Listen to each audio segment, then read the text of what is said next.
Good afternoon, everyone. My name is Ananya Tiwari, and I work as a senior research associate with the Center for Environmental Health and Center for Pollution Control. I welcome you all to the training on healthcare waste management for Indian healthcare sector. We all know while the world is fighting against COVID-19 crisis, healthcare workers are the ones in front line who are working excruciatingly hard towards the welfare of patients and society. There are many challenges faced by them, but today we have gathered here to discuss the key challenges faced by Indian healthcare sector with respect to biomedical waste management. This training session is a small effort from our side to help them manage their healthcare waste efficiently. Our training events will not only discuss the key challenges that they are facing, but also the potential solutions with the help of our panel experts that we have with us today. In terms of structure of the event, we will have four presentations, and this will be followed by a round of question and answer. So I would request everyone in the audience to either they can type in their queries in the chat box, or they can just wait until we actually open for a round of question and answer at the end. So beginning with the first segment of our training, I would like to take the opportunity to introduce you all to our panel members. We have with us today Ms. Yutika Puri, Scientist B from CCTV, Mr. Nishant Jaiswal, General Manager Operations, Nanavati Hospital, Mumbai, Dr. Shamala Mani, Consultant Center for Environmental Health, Public Health Foundation. Ms. Puri is an environmental engineer by training and has been working with Center Pollution Control Board since 2010. Currently, she is dealing with biomedical waste management and battery waste management across the country. She has prepared more than 10 guidelines on biomedical waste, including those for COVID waste management, and has been a member of various technical committees for the preparation of biomedical waste, plastics, bags, and containers. Welcome, ma'am, to the session. Mr. Nishant Jaiswal is the General Manager. Sorry to interrupt. There's a kind of a blip sound, you know. I've sent a message privately to the help group also. You know, whenever you speak, there's some kind of a echo or sound. So it makes your voice inaudible. I don't know. Yeah, just ask them to check. But meanwhile, I think we can carry on. I think they will check. Okay, yeah, there is an echo. Is it better now? Can you hear me? It's not better. It's stronger, in fact. Stronger now.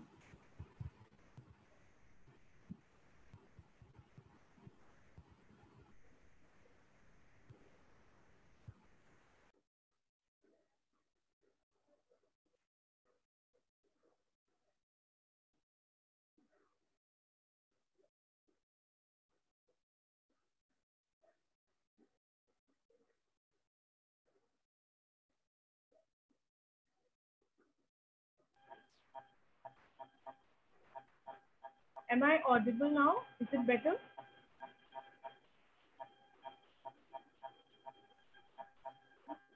Even when you're not speaking, there is a sound. Blip, blip, blip.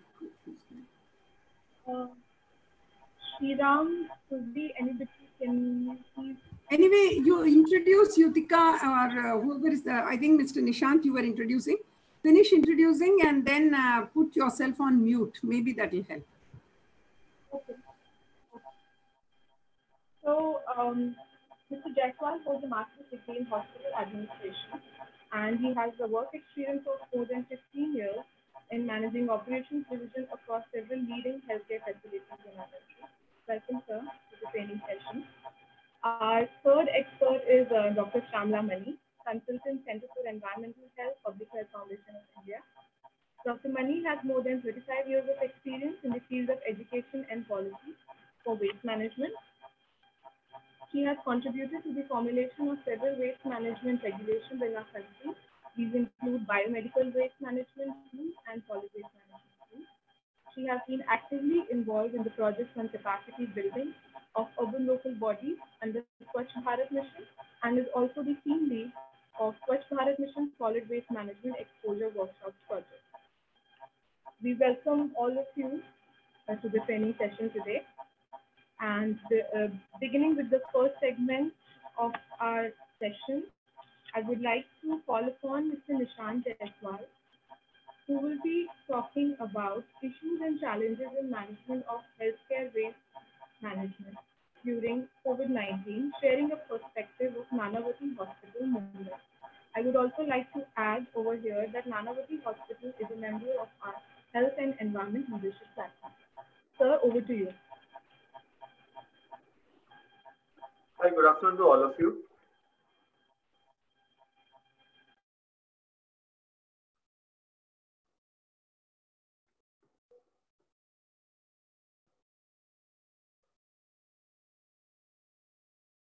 I'll give a brief presentation on the challenges and issues in healthcare waste management. I know we all are managing hospitals across the country, and we know certain issues can be regional, local, depending upon the resource availability and the connectivity. But broadly, what I could summarize what I have experienced in this region of Bombay, I'll share. So the overall presentation, it's a small presentation, but it looks like this. There is a huge pileup of yellow category waste. All of it is corona. The small vehicles are there to transport such a huge amount of waste, and the sanitation worker who is on ground to segregate the waste is running away, and we don't have that. It's a brief summary. If you see the yellow waste, there is an increase of 15% increase in the quantity of waste generation. In red waste, decrease of 40%, blue waste decrease of 69%, black waste decrease of 63%, cytotoxic waste decrease of 35%. Because we have not operated, surgeries were not done, chemotherapy patients were not getting treatment, majority of the invasive procedures were not happening in the hospitals. But the cumulative increase of yellow waste is exponential, more than 100%.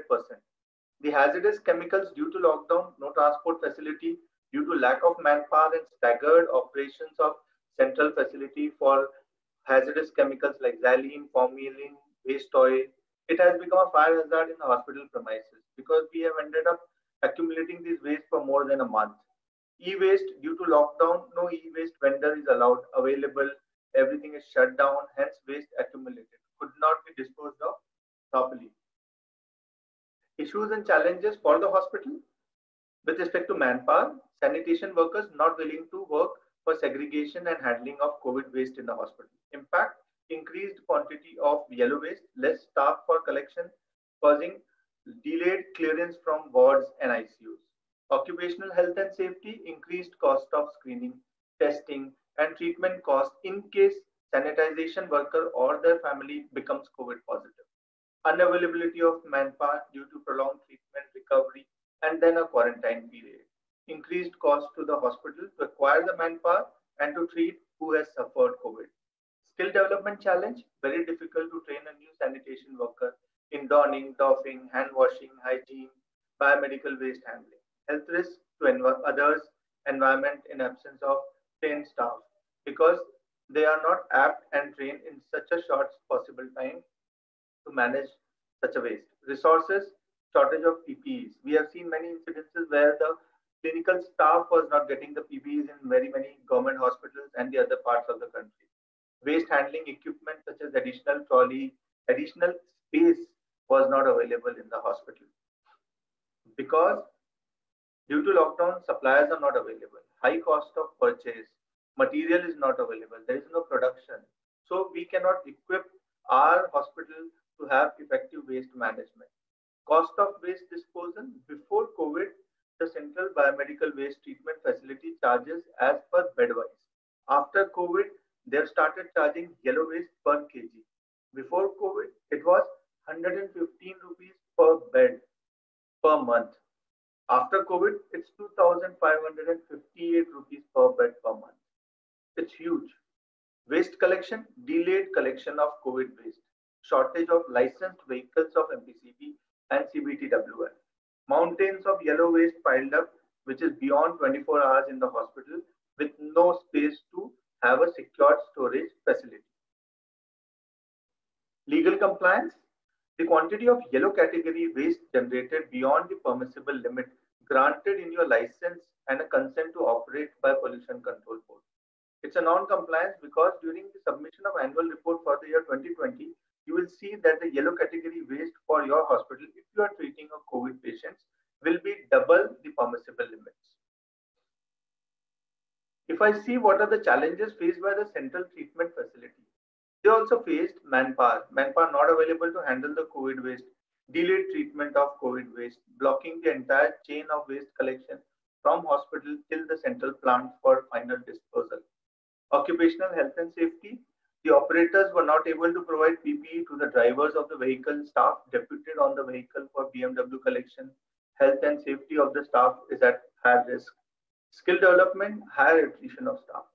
Nobody wants to work in such treatment facilities centrally, and there were discontinuity in operations. Resources, shortage of licensed biomedical waste transport vehicles. Huge quantity of waste for treatment beyond treatment plant capacity. Frequent breakdowns of treatment plant, discontinuity in waste treatment, delayed collection from the hospital, and delayed treatment of the waste. These are the few major challenges which are faced by the hospital plus the central biomedical waste treatment facility, and a salute to Corona warriors. Thank you so much.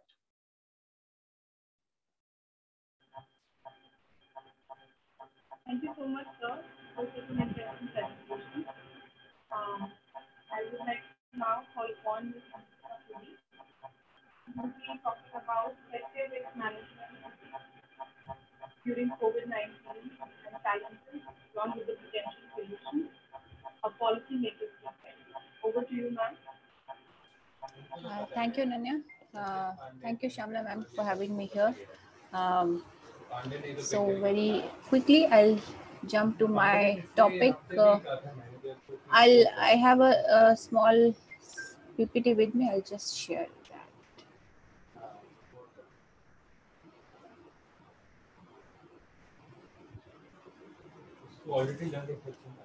Yeah. So healthcare waste management during this COVID-19 pandemic, the challenges, the solutions, the legal framework, what is there, and what all are in the pipeline still, I can say. So biomedical waste management is being regulated by the government long back. Since 1998, we have the rules, we have re-notification. Shamla ma'am was also the part of the second notification of the rules, which came out in 2016. So the waste generated during this COVID pandemic also is biomedical waste. It is not different from the other biomedical waste, and the same needs to be managed, handled, store, segregate, treat, and dispose as per the existing or prevailing rules. If we are talking about segregation, we have to follow segregation as per the color coding system. If we are talking about the treatment and disposal options, those are also the same to be performed by the common biomedical waste treatment facility operators. So still we have some challenges, because when WHO announced that this is a pandemic with us, and everybody was in panic, and even doctors, hospitals were not very much sure what to do and how to handle this waste. If the waste is coming out from the isolation ward, in which color coded bin, or do I have to keep it separate, or do I have to make the newer category of the waste? So this was there. So that is how CPCB proactively prepared one such guidelines, which talks about the important provisions, which gives guidance on management of biomedical waste.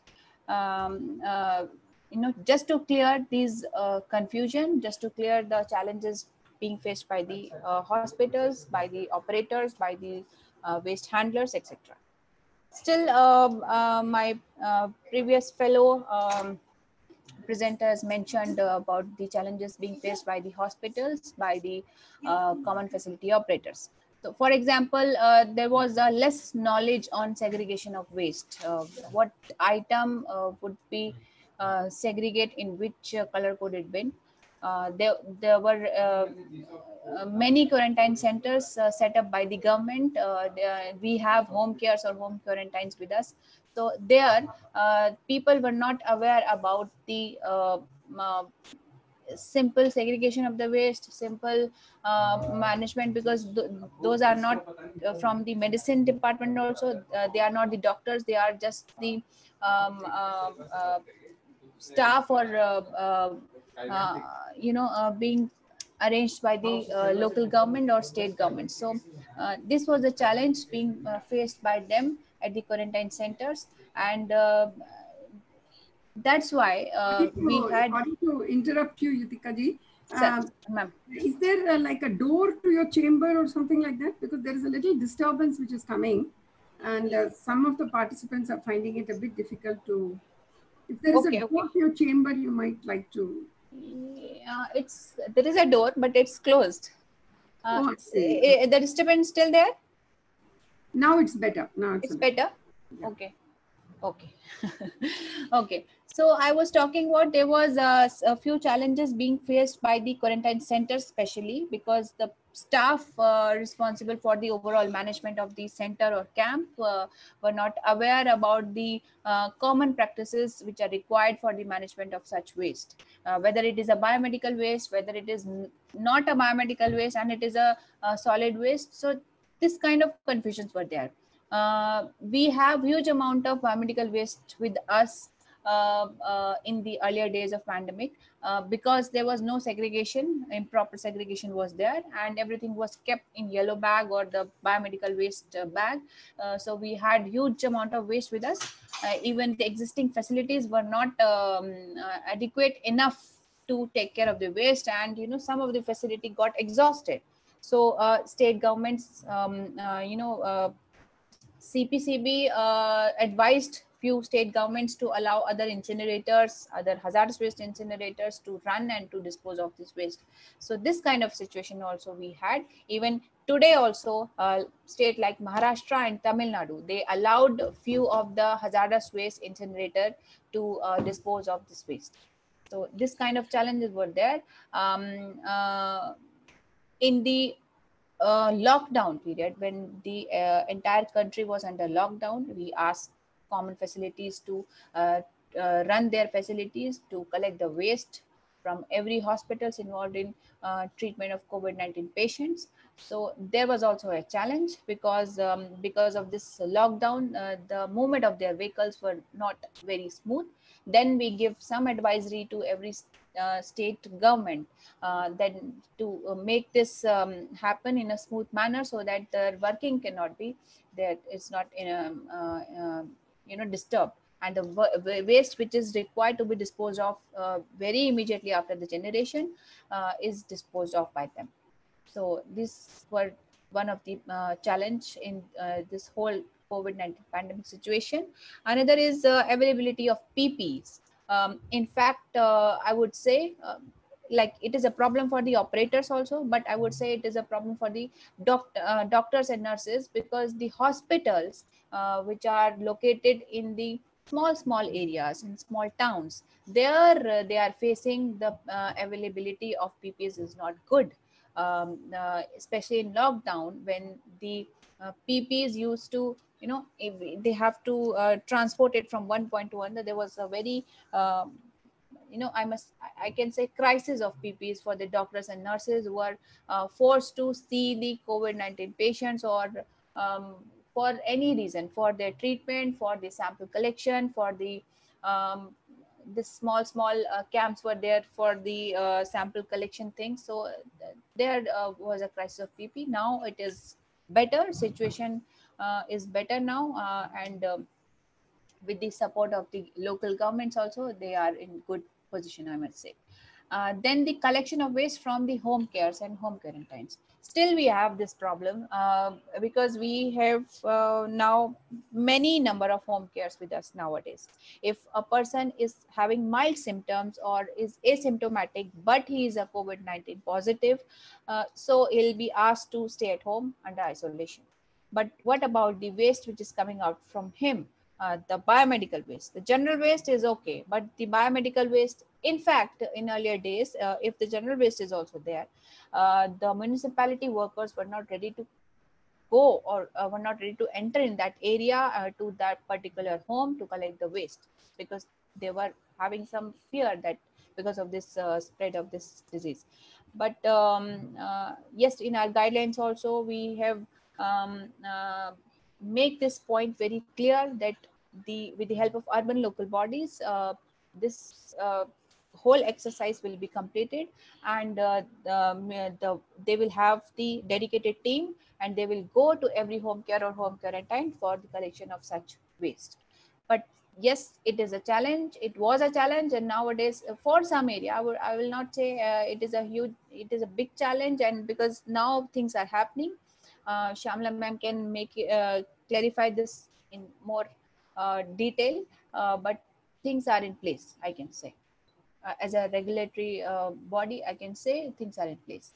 Regular collection of waste by the operators, treatment facility operators, because we have across the country about 200 facilities, and we have n number of hospitals with us. Now the hospitals who are they are involved in the treatment of COVID-19. We have with the help of the data which I used to receive through my tracking app, around 5,000 healthcare facilities are reporting that they are involved in generation of COVID-19 biomedical waste. So from that, other than it is a additional job for them. The other biomedical waste is there, so the facilities are limited, but so this is a kind of challenge they are facing. And yes, huge amount of waste was there in initial days. Now situation has slightly improved, and things are going in the manner we want, in the manner the legal framework want. This is a current scenario, just giving you rough idea for our country, because this is the data we are getting from the state boards. I am getting from my tracking app. CPCB has developed one tracking app to be used by the hospitals or every other waste generator. So out of 198 common facilities, total 155 common facilities are reporting in this app. Daily data they are reporting, how much they have collected and how much and when they have disposed of that same waste. So around 160 to 170 tons per day of COVID waste. This is not the entire biomedical waste. This is separate, totally separate from the other biomedical waste. So only COVID biomedical waste is 160 to 170 is being generated for from the hospitals, from the home cares, from the quarantine centers, wherever they are reporting. It might, and I'm sure it will be more than that, because everybody is not reporting, and I am the data I am receiving is not 100%. Like everybody is not sending me the data. Only thing I could compile is this. Now the we started compiling the data through this app. That time it was 101 TPD. Now it is 170. So you can see the graph, which is where it is going and where it is heading, and when it will stop, we really don't know. So around 5,000 or 6,000 generators, I've already mentioned about this. Next is, see, the challenges are being faced by everyone, by the healthcare facilities, by the treatment facilities, by the authorities also. So healthcare facilities, as I've already talked on, for example, segregation, record maintenance, pre-treatment of infectious waste, because if any hospital is having lab and doing the testing for COVID-19, there also, as the existing framework requires pre-treatment, then they will also have to follow for the same. So it is a challenge for them, because they have to wear full PP and do such exercise. And awareness of this new, because rules are there, okay, but we have given our guidelines, which gives guidance on specific points, and which gives clauses, additional clauses, for example, usage of double layer bags, disinfection of bins, disinfection of bags, and where to throw off your used PPs, in which color coded bin, like used mask will go in yellow or red, or facial will go in yellow, red. So this kind of things we have clarified through our guidelines. So awareness is very important. So we are, government is trying, CPCB, state boards, other ministries also trying to give awareness programs, posters, pictorial guidelines, radio jingles, I must say, do's and don'ts in every newspaper for the newspaper printing. So this kind of things are happening, but still because why? Because of the awareness. If nowadays not only hospitals are required to be aware about this, every other individual is also should have the idea where he will dispose his used mask. So awareness is very important. Treatment facility operators are also having or facing some challenges. For example, operating their plant for about almost 24 hours. And operating their plant and incinerator is one thing, but again they have to comply with these standards. The requirement or the condition is same. So this is the challenge with them, because they don't have time to stop their incinerator for the maintenance purpose also. And running 24 hours a day is a quite challenging thing for them. Daily collection, because if they skip collection from a few of the hospital or from small labs or collection center, then this is going to be reported to the authorities, and we are taking action against them.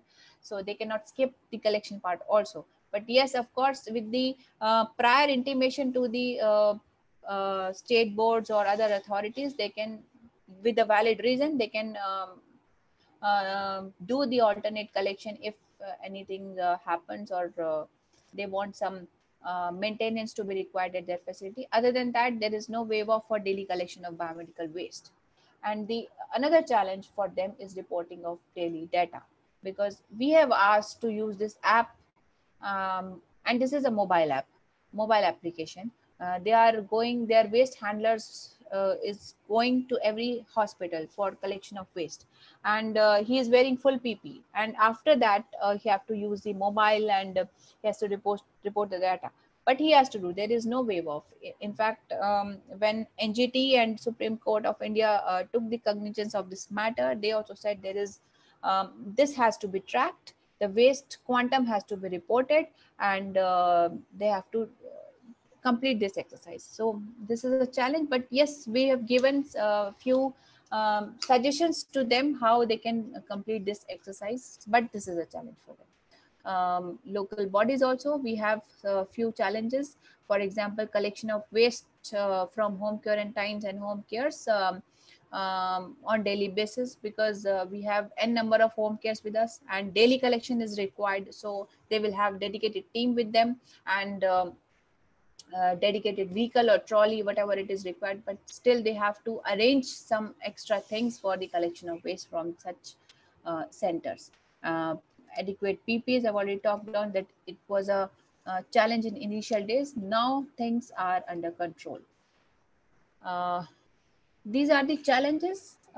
After these challenges, what government is doing, or the monitoring agencies, the implementing agencies, what are their stands? So if I start with CPCB, we have prepared separate guidelines for the COVID-19 biomedical waste management, which gives specific duties for hospitals, for common facility operators, for state boards, for ULBs, etc. Regularly, every month, we are following up the matter with the concerned state boards. In fact, we have constituted one high-level task team, which is headed by the chairman of the central board, as a chairman of the that particular committee, who review the matter with the at the secretarial level of every state to see the practices followed for the COVID waste management. So we have issued separate guidelines, posters, and do's and don'ts, and this very important waste tracking app, because with the help of this app, we are really able to generate the data. We are in position to give some data on COVID waste management. So what is required, everybody knows about, like this waste is not very different from the other biomedical waste. So very first thing is required to be happen is a proper implementation of rules. You know, if segregation is done, 90% job is over, because rest is a collection of waste by the operators and their treatment and disposal. If hospital is able to achieve this segregation properly, then this problem of huge amount of waste, problem of inadequate treatment facility will not be there.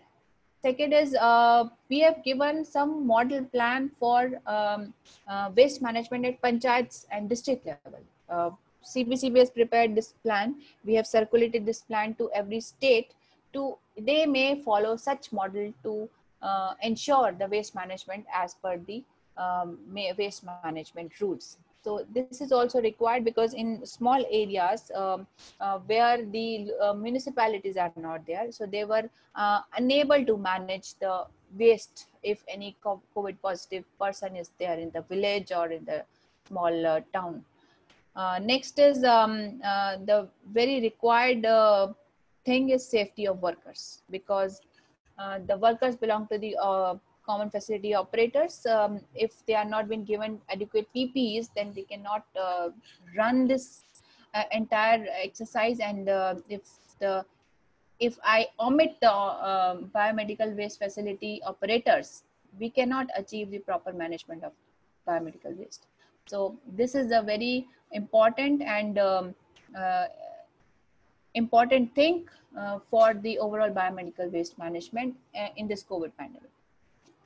Then we have some states which don't have the common treatment facilities with them, and there what will they use, what will they follow, what practices, what treatment options they can follow. So we have clarified this, that states which do not have common facilities, treatment facilities, they may go for deep burial, but of course with the prior approval from the state boards, they may go for the usage of captive treatment facilities. So such kind of things we have given, which are important, which are required for this whole management.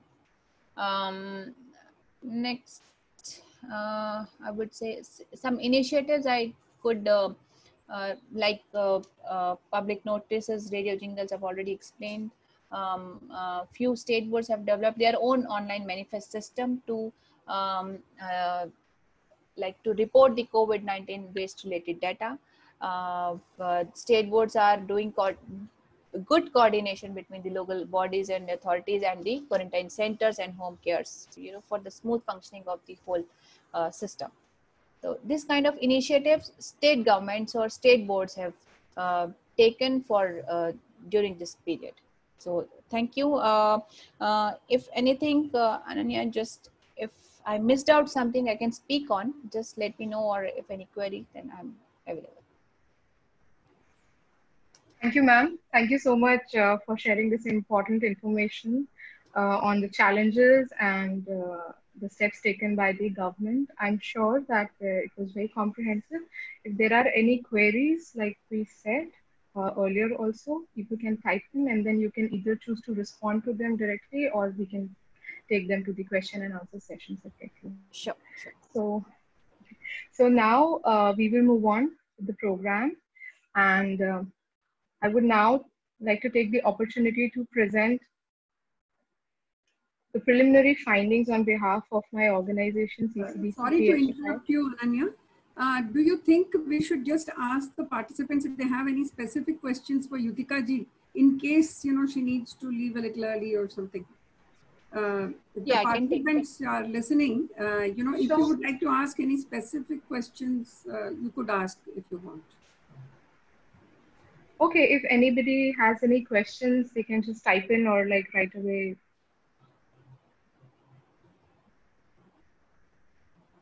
There is one in the Q&A which says home quarantine disposal of waste was unheard of in Thane.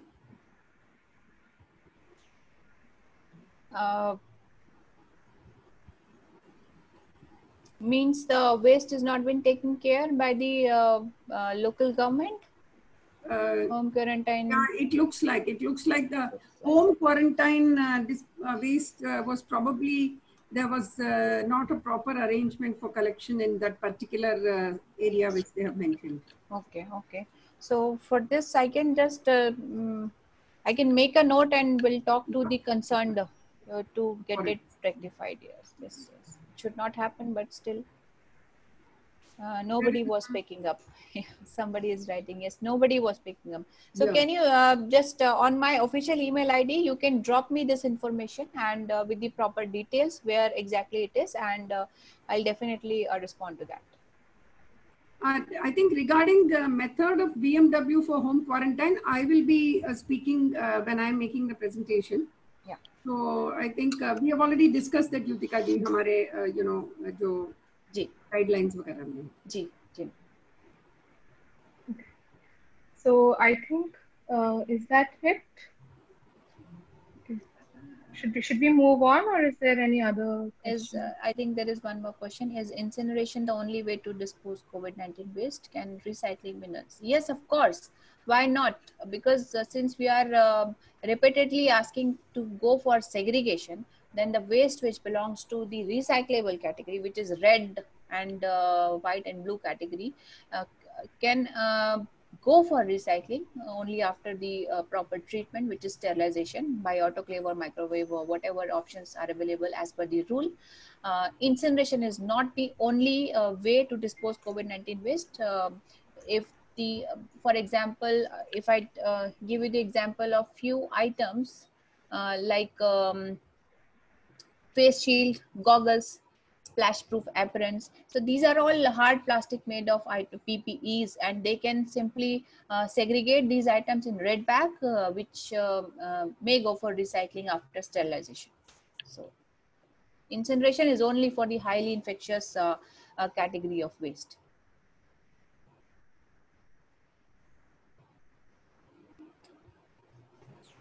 Yes. So and anyway, I'll be explaining some of those things, I think, in my presentation, and so I will try to keep this in mind when I answer, you know, when I make a presentation. Yes. okay. So should we move on, or do we want to continue on? No, I think you should move on. Okay. Okay. So I'll just share my screen. No, there is one more. There is one more. Yutika ji, home care, home quarantine waste was always seemed to be ignored. Do you justify that groundwork facilities are being pressured to overwork enough without being provided much needed additional staff? Yes, staff is an issue with the municipality, but it is not that everywhere it is overlooked or it is not happening, because you know people will also have to understand that it is their social duty also with respect to the management of biomedical waste. If from their home the waste is being generated, so the first duty for them is to segregate the waste. If they will combine the waste in one single bag, then no worker or waste handler will pick their bag from their homes. So first is their duty to go for segregation, and if still the area is not covered by the dedicated team provided by the ULBs, so they can, second step is that they can identify the deposition centers, because at some areas they have set up this deposition centers for the collection of for the temporary storage of such biomedical waste. If it is also not there, then they can approach to the nearby hospital for just because some hospitals are allowing receiving biomedical waste from the nearby or from their previous patients who are just having COVID-19 and they are recovered, but still they are under quarantine, so they may have some biomedical waste, so they are receiving the waste from them. So anybody can just drop their bag into their temporary waste storage area with the help of the hospitals. So many solutions are there. Just first is intention should be there, and this is the thing. Still, if any, yes, ma'am. It says PPE are, Dr. Lata is asking, PPE are coming of different materials. Hence, segregation based on recyclability becomes difficult. I don't know, maybe, mostly it is that non-woven plastic which is coming. I don't know any other material is coming or not, but anyway, it's all plastic only. So I think it can, like whatever has been mentioned in the guidelines, I think we should follow that. Whether it is red or yellow, whichever the Yes, many items we have tried to cover in the guidelines to mention those items. If any new item is there, then anybody may ask or refer to CPCB for further clarification. Because if any new item is available in the market, that we also don't know immediately that where to keep this. So we'll see the properties of the items, and accordingly we can take a decision on that. But still, for the common kind of PPEs, we have already covered in the guidelines. Right. Anybody can refer that. So thank you, Yutika ji. I think Ananya, you can talk properly. Thank you.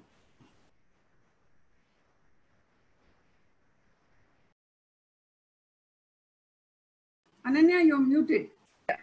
Sorry. Yeah, so basically, I just wanted to brief everyone about some preliminary results of the baseline survey that we had conducted at Center for Chronic Disease Control and Center for Environmental Health, Public Health Foundation of India, which is basically part of an impact evaluation study that we were doing. The study is still on, it's not completed yet, but since the surveys were over, we just thought it would be good to share some of the findings at this platform with all of us. And this is basically the study that we started to conduct for the impact evaluation for the pictorial guide that CCDC PHFI had developed some time back. It was released in May 2020. So we all already have discussed a lot about the importance of biomedical waste management, like the way Ms. Yutika had mentioned, and also Nishant sir talked about it. So I'm not going to go too much into the details, but just to bring in a little bit of context to why we conducted this study and why was the pictorial developed. We all know that medical care is important, how important it is, but the biggest challenge in today's world, and particularly during the current pandemic, is the amount of infectious and hazardous waste that is getting generated on a daily basis across all the healthcare facilities around the world. And therefore, the management of this waste, as highlighted by ma'am in the presentation, it requires a lot of attention and diligence to avoid any kind of adverse health outcomes. It is our social responsibility to help the health workers and the waste workers who are actually handling and engaging with the actual handling and disposal of this waste to understand the hazards of biomedical waste in their work environment. And when we talk about management of biomedical waste, it broadly follows a cradle-to-grave approach, which includes characterization, quantification, segregation, storage, transportation, and ultimate treatment. So in order to ensure all of this is followed properly, countries have regulations in place. Even we have regulations in place which have been amended several times, like ma'am had highlighted, that we also have dedicated guidelines for COVID waste management. So what we tried to do was that we had basically come up with a pictorial guide so that it can reflect the recent changes, the recent amendments in the rules, and also the COVID guidelines that were released by CPCB after the pandemic. So the guide aims to help hospital managers and sanitary staff to safely handle the biomedical waste. And since it has a significant pictorial component, it can go beyond the barriers of language and lower literacy in our country, and it can actually help the waste handling community where literacy and where sometimes even the language is a big issue when we actually ask the healthcare facilities about training and capacity building sessions, as was also highlighted in one of the panel members' presentation, that training them is a big task. So the idea was that this guide can be used in their training sessions, as it basically focuses on segregation at source, waste transportation, storage, pre-treatment, importance of personal protective gear, and road to ultimate treatment and disposal of waste. So this is what was the intent behind it. So once we released this, while we actually disseminated our pictorial guide, we also thought to conduct an impact evaluation, which was basically consisting of pre and post test evaluation. That was the surveys that were conducted. The primary reason was to assess the impact on the knowledge and awareness of hospital staff, how much was our pictorial guide useful to the hospitals, and it would help us understand the effectiveness of pictorial and provide a database for our future studies, and would also help in assessing suitable measures for improving the training and capacity building exercises across the healthcare facilities. So these were the broad rationale for conducting the study. Here are the objectives, 3 primary objectives for the impact evaluation study that we are conducting. First is to capture the change in behavior, knowledge, attitude, and practice of hospital staff towards biomedical waste management. Second is to understand and measure the impact of awareness generated through the dissemination of our guide. And lastly, to understand and document whatever bottlenecks are there while practicing biomedical waste management at the level of healthcare facilities. In terms of methodology, like I mentioned, that it basically is about conducting 2 surveys. One is before the dissemination of our pictorial guide, and one is after the dissemination of our pictorial guide. So at this stage, we are done with the 3 surveys, which was conducted telephonically. Initially, we had thought to conduct it in person, but because of COVID-19, we couldn't travel to the healthcare facilities, and we had to conduct it over telephone. It is basically conducted through a set of questionnaires that we have in place, designed by a team of experts.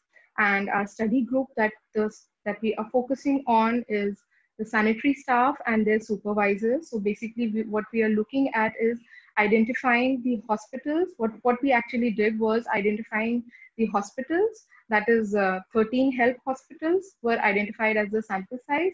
And then we requested them to nominate 1 sanitary staff and 1 supervisor as participants for our study. And then we had conducted a telephonic interview with both of them.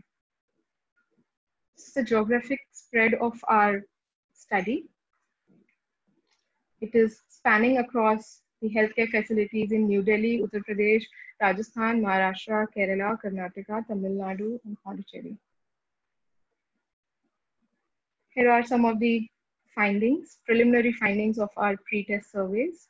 So most of the participating healthcare facilities that we had interviewed were either multi-speciality or tertiary care hospitals. Most of the respondents that we interviewed could answer about the basic waste segregation practices and categories, but were not very clear about the difference in general waste and biomedical waste categorization. When we actually asked them that, can you list out the categories that biomedical waste, how you actually categorize biomedical waste that is generated in your healthcare facility. So most of them would talk about general waste as if it was a part of biomedical waste. So that was one.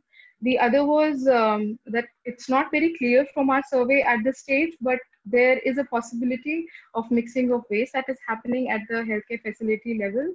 As one of the facilities highlighted in Uttar Pradesh, that common facility operator is collecting both their biomedical waste and their municipal solid waste, which is getting generated at the hospital.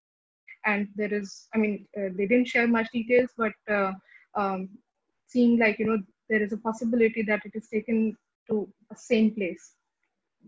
Then some of the respondents highlighted that even after segregation at source, some respondents reported about mixing of waste categories.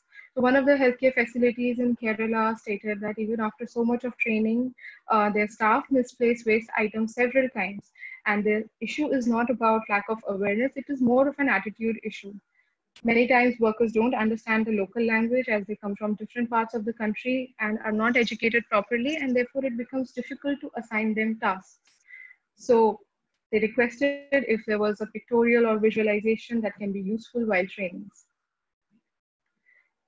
Next, again, a healthcare facility in Delhi again highlighted that we do not they don't face any difficulty while segregating their waste, but even then it gets mixed. So it seems that there is some kind of an issue at their level in terms of whether it is attitude or whether it is awareness. Then some respondents exhibited lack of understanding with respect to the importance of this segregation at source and had concerns around saving time. So one of the facilities in Uttar Pradesh, respondents from their facilities stated that segregation schedule for biomedical waste management should change. Instead of segregating at source, we should do it at garbage area. This will save time and prevent infections. Then the other issue that was brought upon by most of our participants was the needle stick injuries and how common it was. And nurses and waste workers were among the most prone categories to get these injuries. Then next was about pre-treatment of blood bags in Petri dishes. So most of the respondents were able to mention and state that blood bags in Petri dishes, containers were reported of being pre-treated before final disposal. However, most of the sanitary, so this was the information that the supervisors were able to share, but the people who were actually transporting the waste from the ward or from wherever they were like collecting it to the treatment area for pre-treatment or autoclaving, they were just unaware. Most of them were not able to like tell us that, whether this kind of a treatment was happening, what was there inside and what were the hazards associated with it. And they just highlighted that either they don't know or they were just, they would just say that, no, we just pack it and we just send it to the authorized collector without pre-treatment. So this was another major issue that we actually noticed while the survey. Then several respondents had limited understanding about this pre-treatment quantity of waste generated in each category, and particularly about whether their wastewater is getting treated or not. So they had no information about effluent treatment plant or sewage treatment plant. There was lack of clarity about the provisions of new amendments and changes in the biomedical waste management rules. Most participants could respond adequately about management of chemical and body fluid spillages. Intramural transportation of biomedical waste was known to be conducted through dedicated trolleys. Most facilities were found to be connected with common facilities. Only 2 were having captive treatment facilities. Many healthcare facilities had adopted on-site treatment of the biodegradable waste, mostly the food waste. This is something which came up during our surveys that we got to know about. This is like one of the best practices that was being taken up by several of the healthcare facilities. Then all the respondents mentioned that they have access to PPEs and were provided with regular trainings. At 1 or 2 facilities, it was also mentioned that initially they didn't have access to as many items in a PPE kit, but ever since the COVID has happened, they are actually getting access to almost everything. Then healthcare facilities reported that they store all their biomedical waste in a separate area before handing over to the common facility operator. Some respondents highlighted about their biodegradable food waste being collected in yellow bags and being sent to common facilities. This was essentially highlighted by one of the facilities that we interviewed in Maharashtra. They said that quantity of yellow category waste being generated in our hospital has increased ever since COVID-19 has happened, because most of the food leftover that is collected from isolation wards is not actually treated as a general waste. Rather, it is collected in yellow bags and is sent for incineration.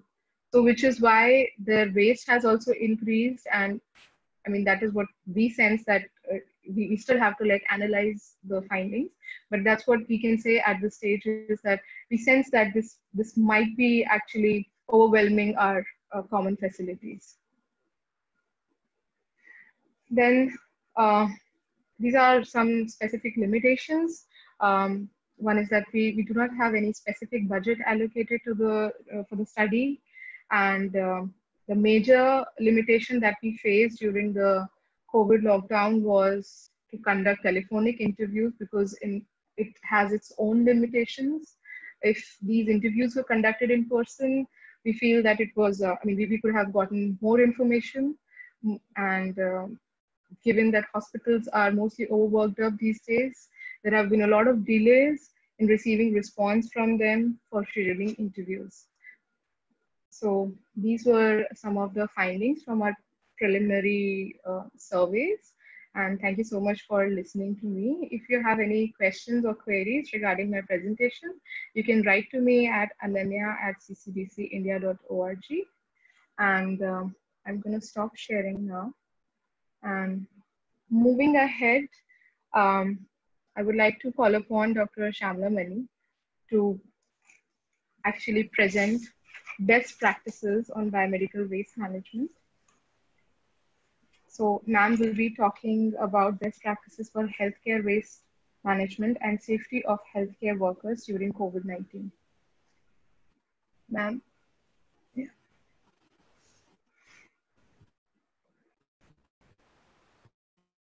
Thank you so much, Ananya. Thank you so much. I would like to, first of all, thank all the participants who have registered today and who are attending this training session. We are also very thankful to the Healthcare Without Harm and also our CEH and also the Central Pollution Control Board who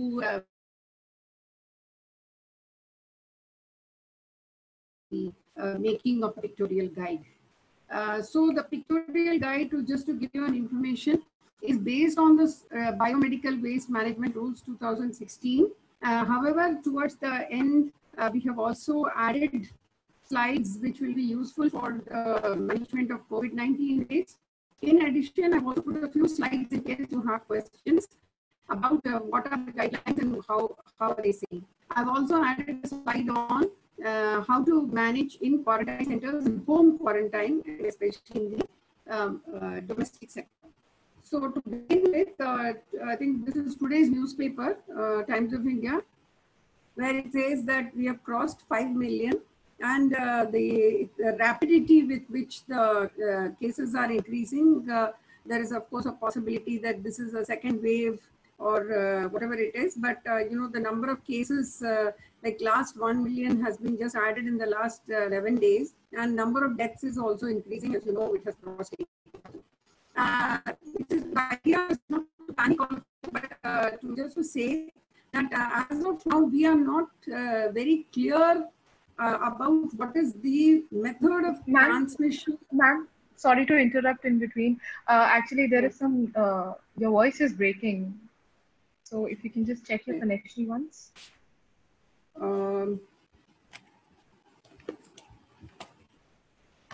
Is it better now? Yeah, it is better now, ma'am. Yeah, it's better now. I've come a little closer to the computer.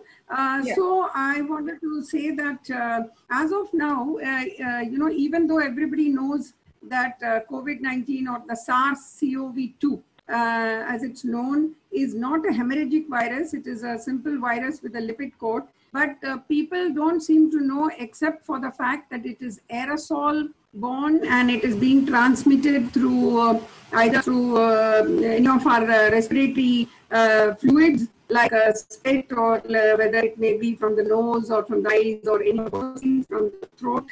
But other than that, whether it is getting transmitted from waste, we don't know. Or even if it is getting transmitted by waste, we are not sure whether which part of the waste. We are only we have all decided that the best practice is to follow universal precautions. Universal precautions means that you have to, in fact, the biomedical waste management rules have been made for all sorts of viruses. All sorts of viruses. Segregation at source is an absolute must. You cannot take it lightly.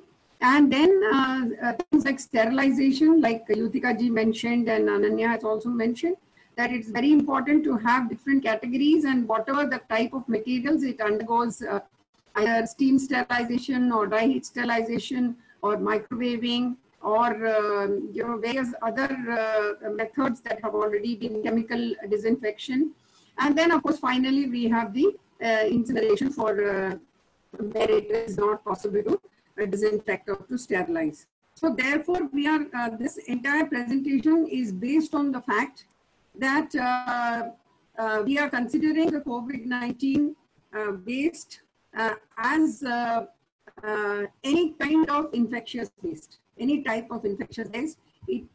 And therefore we are following universal precautions. So please follow universal precautions in your hospital. That is very important. So I would like to acknowledge, as I have already acknowledged, the various, especially the Ministry of Environment, Forests and Climate Change, Government of India, Central Pollution Control Board, then the CCDC, Healthcare Without Harm, and Health Network, and the Center for Environmental Health for making this possible, this pictorial guide. This has been uploaded since May. I think it has been uploaded in the Central Pollution Control website, in the Ministry of Environment's website, and in at least about 18 different states, websites of the 18 different states, the State Pollution Control Board and their, I think, Health Department websites also. In case you don't have it, you can write to us and we will send it to you as well. So the first pictorial guide, it shows, I hope it is clear, you can see it, slide number 1. It shows what are the various categories. So here we have separated the biomedical waste categories separately from the general waste categories. So like Ananya said, there's a bit of a confusion. So food waste goes into the green bin, which is with a green liner, and that is food that is part of general waste. As you can see, there's a recycling symbol here. It's not the biomedical waste symbol. Here also, this light blue is for those kind of things like biscuit wrappers or you know, containers of some food or something like that, but is not infected. It could be even the wrappers of you know, syringes or wrappers of you know, IV set, which are not infected, what are not infected, and that can be put into this. And as you can see here, this is a general recyclable symbol. The black one is as per the hazardous waste management rules. We have taken it from there, and this is only for batteries, paints, and I'll be showing you the various categories in the next set. And here you can see on the top, yellow is for, as I will be explaining what are the items which goes here. This is the infectious waste. This is for infected plastics. This is for glass and metal implants. And this is for metal sharps, which are separated. Actual item I will be showing in another poster, which will be coming subsequently. Here you can see that most importantly, as you can see, that you have to be connected to a common biomedical waste facility, and even the way it is transported from the field or to the common facility has to be done very carefully. And now with the COVID, it has also been insisted upon that the vehicles and the trolleys are disinfected and cleaned every day and sanitized. So here you can see this is a picture of within you know, the common area in a hospital. So it could be a ward, it could be a nursing station, it could be places where the bins are kept. So you know, this is the trolley where you can keep your, this is just to show placement, where all you can place the bins, and how they should be kept even in different categories, even on the trolley. And the general waste is taken away here. Here again, this is a picture of a inside a ward. So where, of course, you need not keep it right in front. It can be kept, but we have kept it here to show that this is the way to do the placement and the size, approximate size. This is just to show that. Then this is the one which I told you. If you want, I can. I don't know if this is, sorry. This is visible. I don't know. Is there a possibility to zoom this? So anyway, in this pictorial guide, once you take it out of your and you can download it, you can see here we have mentioned every item both pictorially as well as in Hindi and English. But what you could do is that there are states which may not speak these languages, but they can translate it and put it here. We are, I think that kind of facility is available, and we can make it available for you. So most important thing is biomedical waste symbol should be here. All the pictorial guide should be here as to what are the items. You can see anything with blood and body fluid, but including the blood bag. although the blood bag initially, previously in the 1998 rules, it had been put in red, but now it is put in yellow, and that is the only one which is going directly for incineration. I mean, after pre-treatment. This one and the vacuum they go for pre-treatment and then they go for incineration.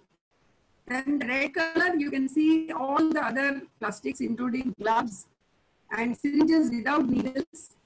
And some people, of course, say IV bottles need not go, but that is, only because there may be some backflow, but the tubes definitely have to go.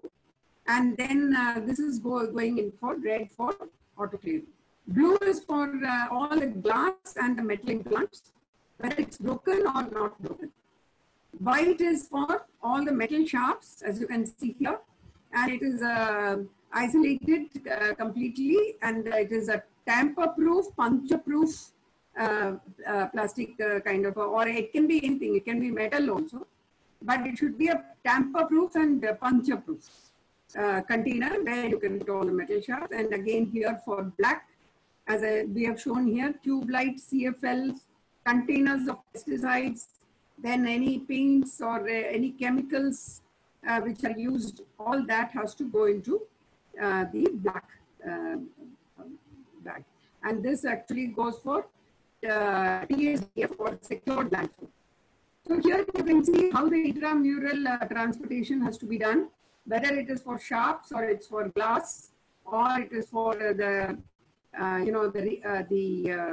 what we call as autoclavable but recyclable, but autoclavable, which is sterilizable, and the one which is yellow color, which is for incineration.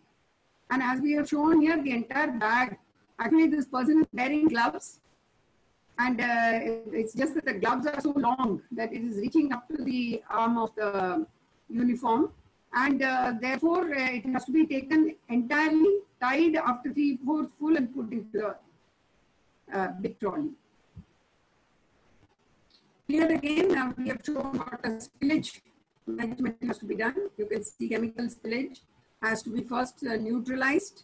As per the WHO Blue Book, there is a particular page where it shows how the neutralization has to be done, whether a buffer can be used or any of the other processes. Then it should be put into yellow for, we have put it for incineration because small amounts of chemicals to go for incineration. But blood and fluid also, again, it has to be disinfected with any kind of hypochlorite, or some people are using Dettol, Savlon, etc. And then the mop is then going into the incinerable yellow bag. Hardly anybody is using mercury these days, but if there are hospitals or nursing homes or clinics, or even homes where the mercury thermometer is being used, then if it breaks, then use a syringe without the needle, suck it in, put it into a bottle with water, and it's closed, and then given to the common biomedical waste facility operator, who is able to then give it to somebody who is able to reuse it. So here we have shown as to how the glass waste, where it needs to go. Either you can have a captive facility or it goes to the common biomedical waste facility. In common biomedical waste facility, either there is a chemical disinfection by double bucket or through either autoclaving or hydroclave. This is hydroclave, and then it is put in secured boxes, or you can use puncture-proof plastic boxes also if you wish, if you don't want to use cardboard, and then it goes to the recycler. So after disinfection or sterilization. Again, here you can see the treatment of the metal shafts, which have now been isolated here. This is a captive facility. This is the common biomedical waste facility. Either dry heat treatment or autoclaving, sterilization, steam sterilization. Only after that, there is a mutilation process, and then only it can go for either in a foundry where the metal can be melted and used for making different something non-medical stuff. It can be used. So this is the way the sterilization is done. Again, here for red also, that is the autoclavable, that is the urine bag and the tubes and syringes without needles, gloves. And now, for COVID, they have also specified the face shield, the splash gown, and even the gloves. All this goes into the red. And so this is a captive facility, and this is a common biomedical waste facility, and it goes only for autoclaving. Autoclaving or hydroclaving, which also means that it will get shred in it itself. And after that, after proper autoclaving and shredding, then it can go for recycling. So some people are putting the PPE because it's now been shown that the PPE is actually non-woven plastic. So that can also go for sterilization and a similar way of autoclaving, but it should follow the proper autoclave protocol, shredding, and then for recycling, or maybe used as for making roads or for making fuel oil from it. Those purposes it can be used. Incineration, as I told you, blood bag and vacutainers are pre-treated. Pre-treatment means by autoclaving. So here we have shown what is the meaning of pre-treatment. So the yellow goes into the yellow bag, and the blood bag and the petri dishes, they go for autoclaving, maybe the vacutainers also, and then they go back to the yellow bag. Here directly comes to the yellow bag, that is placenta, the various types of tissues which have been surgically removed, things like stained, or infected sanitary napkins or other type of cotton and pathological waste, dressings and all that. And that comes to the yellow bag, and then it goes to the incinerator, which is either in the common biomedical waste facility, and very few captive facilities have also been allowed incinerators. But this is a rare thing. Mostly it is in common biomedical waste facility. So we have also given the standards. This is there in the Schedule 4 of the biomedical waste management rules, but we have made it all point-wise. As I said, any kind of autoclaving, whether it is vacuum autoclave, gravity autoclave, or even a hydroclave, they have to follow these temperature, pressure, and retention time regulations very, very carefully. And now the CPCB is monitoring online facilities. So please make sure, same way with microwaves and same way with incineration standards, whether it is a double chamber, what is the temperature of the primary chamber, what is the temperature of the secondary chamber, what is the retention time in the secondary chamber, and then finally, what is the kind of pollution control equipment that has been fitted, and what is the final, the filter or venturi scrubber that you can have for trapping the particles. So for transportation also, we have given the standards. They have said that we have to follow the transportation rules. It is given in the Schedule 4. Spillage management, we have already explained. And if there is any doubt, you should go to the pages 185, 86 of the WHO book. So this is actually what is the PPE. You should have all these just now with face shield and also cap and gloves and goloshes and also the splash-proof gowns. Of course, now what they are doing is the innermost layer they are wearing cotton, and then the next and next layers they are wearing the actual plastic or the non-woven PPE. That is as per the whatever the protocol that is being followed by that hospital. Here we have tried to explain that mixed waste, like Ananya explained, that people are getting confused about general waste and biomedical waste. Biomedical waste should never be thrown along with general waste because it can contaminate the entire general waste. And then there are many stakeholders like waste collectors, waste pickers. There might be a few rat pickers or some destitute people who may try to use it, which is very, very dangerous. And then post prophylaxis, treatment, you have to take, whatever the regulation says about immunization. So here we have tried to explain that you should not squeeze it. You should immediately dress it and immediately attend to it by going to the emergency and giving your sample. And here also we have tried to say that there should be no dragging or pushing of the liners, and it should be properly transported. Here we have tried to say that in hospitals the confusion happens between biomedical and general waste because there is no proper segregation. And then there are people using the same elevators. There may be people using areas for. So that we really need to segregate it very carefully.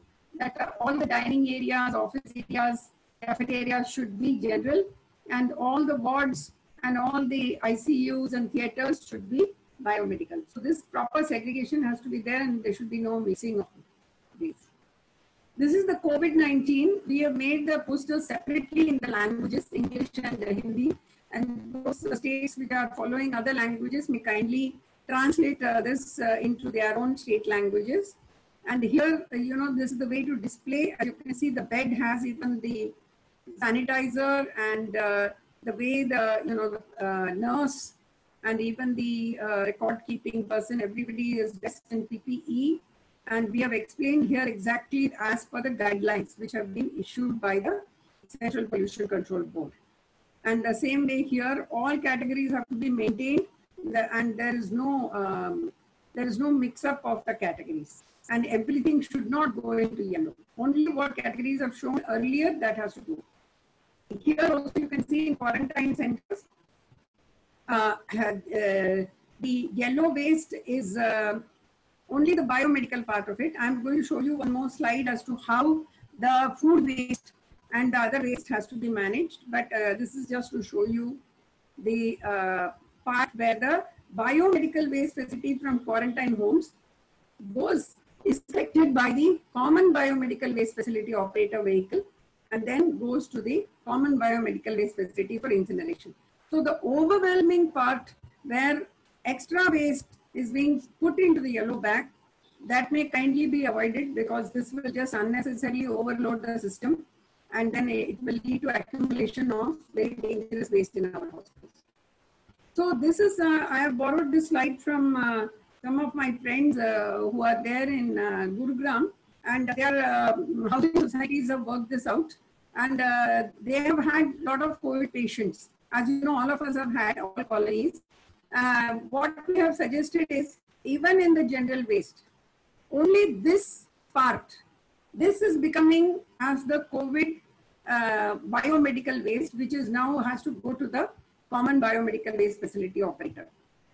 That is the, it can be diapers, sanitary napkins of people who are actually infected, and tissues, anything with blood and body fluids, and some expired medicines, and in case they are having some cancer therapy, some cytotoxics, and masks and PPE. Even for masks and PPE, the procedure has been given.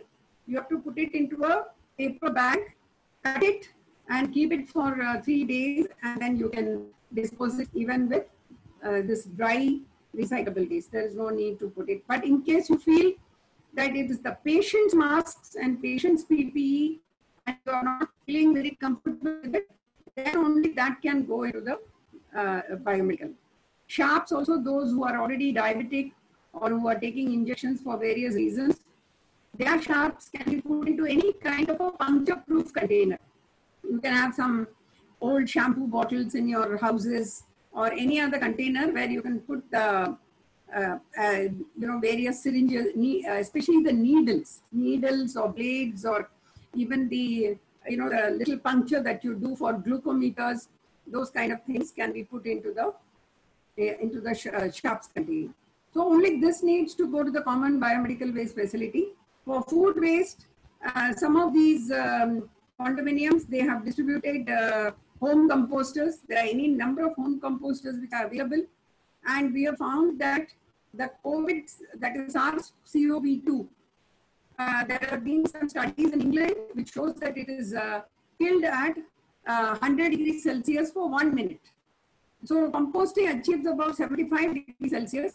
So if you keep it for about 15 days, COVID-19 will die, because microbial death is always a product of time and temperature. So at 75 days, if you keep it for 15 days and compost it, there will be no SARS virus, no COVID virus.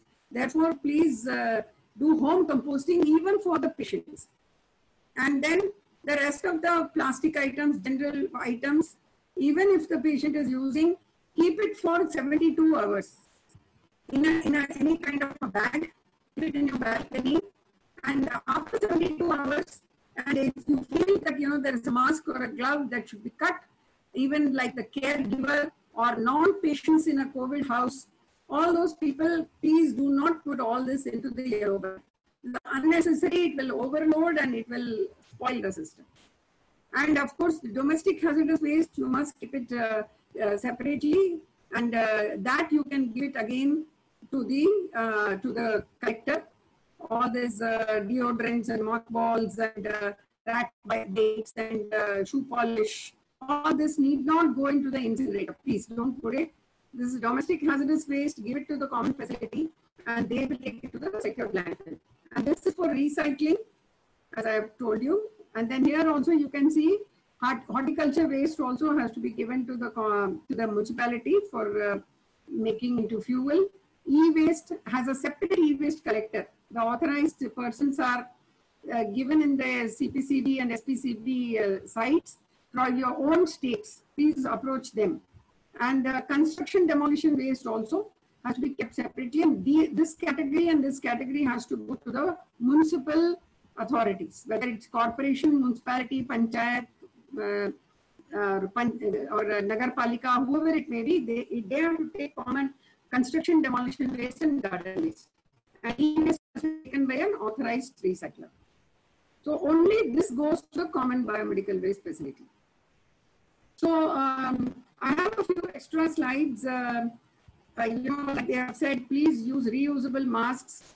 Don't use that disposable mask. They're all made out of non-woven plastic, and it will only add to the transmission. This, if you wash it, clean it, and it will actually act, they are saying it is even acting like a vaccine, because it allows small amounts of virus to go inside, if at all, and that actually gives you immunity. As you can see here, the difference between with mask and without mask.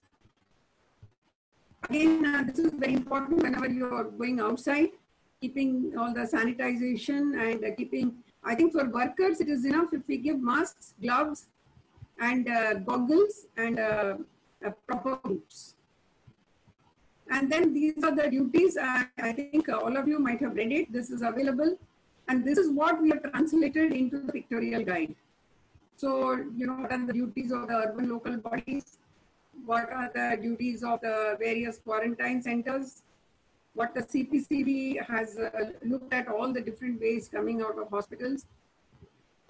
And you can see here also for handling and treatment also.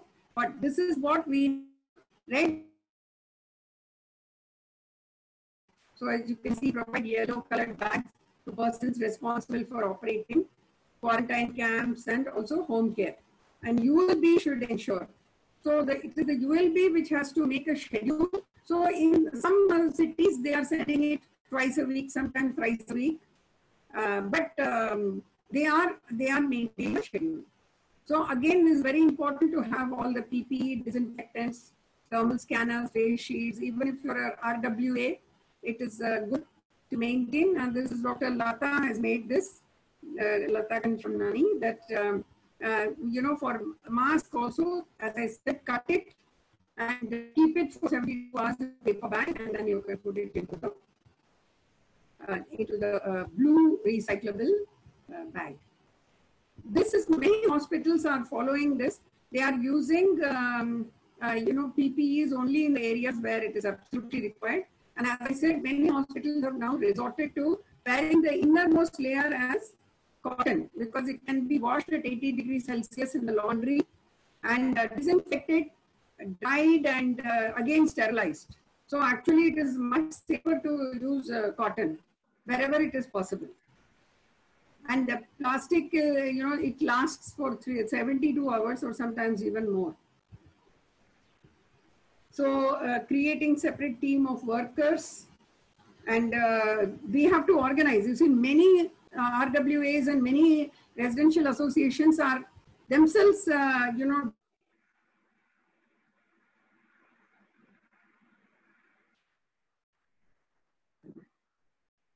Hello, ma'am. Ma'am, I think there is some network issue. with Dr. Mani.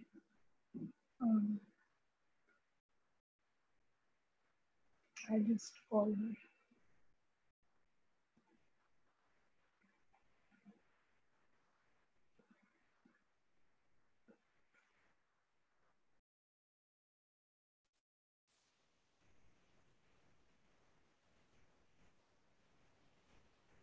Yeah, ma'am, actually, your window froze. Okay. Can you? Okay. Okay. So also, I think We've we come to the end of it. okay. More Yeah, or less, yeah. Just wanted to also like highlight that we just had like 2 minutes left. Yeah. So do you want to go back and finish it off, or do you want to straight away go to the question answers? Let me just see if I can. Because we are running out of time, so.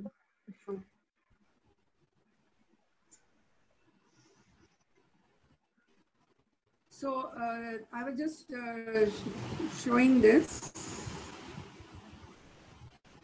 And that's all. I mean, I just wanted to show how the vehicles have to be sanitized every time we use the vehicle for transporting biomedical waste, and give proper equipment to the workers, and then managing the wastewater. And for panchayat level areas, wherever the incineration is not possible, it is the CPCB has recommended deep burial. But this is the way it has to be done, with proper use of lime and proper closing mechanisms. So that's all. Thank you very much. If there are any questions, I can take. Thank you, ma'am. I would request you to, ma'am, stop sharing the screen. Yeah.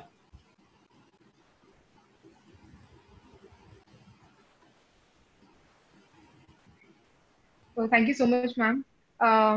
Miss Yutika had to leave because she's in the parliament session. So she's left, but you can always, to all the audience, I just wanted to announce that you can write to her for any specific queries if you have, or you can write to us. We can direct it to her. She will definitely respond to your queries. And I think with this, we are done with the last presentation, and we can move on to the question and answer session.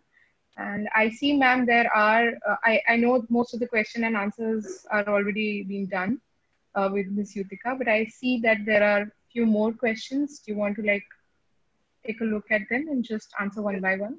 Yeah, I just saw a few here. One is that does the spoiled gloves be pre-treated with any chemical disinfectant? Because in guidelines, it's written only autoclaving and microwaving. You see, if you're using hypochlorite, sodium hypochlorite, or bleach, you know, the percentage is given in the schedule, and it is said that 1%. Soiled material into hypochlorite, because it will be inactivated. So even if you have to put gloves, give it a rinse in plain water and then put it into the hypochlorite. But make sure that you retain it at least for 15 to 20 minutes. Then it can be chemically disinfected. Otherwise, autoclaving or microwaving is good.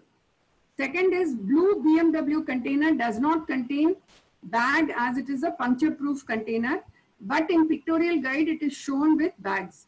No, what we have done is that, you see, we have said that you can have a puncture-proof container, but in some healthcare facilities we have seen that they are putting implants and some also whole glass.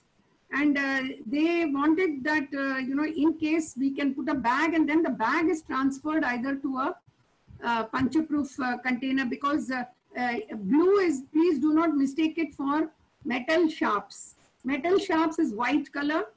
That is a puncture-proof container. That has no liners. That is only a box container.